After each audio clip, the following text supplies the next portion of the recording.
At a time when he had already achieved recognition as one of America's most eminent inventors and physicists, Thomas A. Edison conducted a series of experiments in thought transference.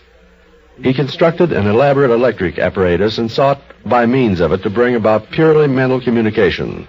But, as he himself freely admitted, he obtained not the slightest results. And yet, Thomas Edison believed in extrasensory perception, for long before this he had met a man called Reese, the man who saw everything. Ken? It was a friend of Thomas Edison's, a young woman named Miss Olson, who first interested him in the man named Reese. A few days later, Reese appeared at Edison's laboratory. Well, let's have a demonstration. All right, sir. Miss Olson, would you mind going into the other room and writing down on a piece of paper your mother's name, the place of her birth? 1 minute there, young man. What proof do I have that you and Miss Olson haven't made a few prior arrangements before you ever got here? No, I demand to be the subject. I'll be the one who goes out of the room. And with that, Thomas Edison, his eyes twinkling brightly and a smile of triumph on his face, slipped out of the room and walked across the courtyard to an adjoining building. My experiment with the alkaline electric battery. He couldn't know about that, because nobody in the world but myself does. Chuckling to himself, he scribbled in small and almost illegible letters the question which had so long troubled him.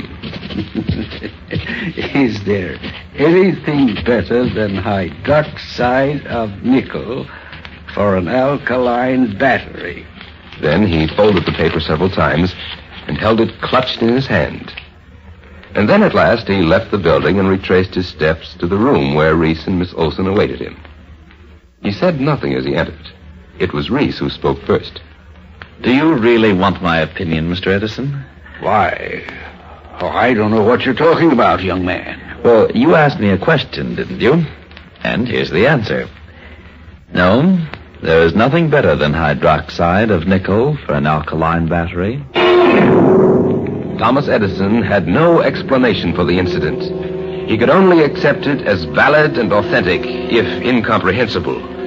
As he himself put it, I do not pretend to be able to explain this faculty.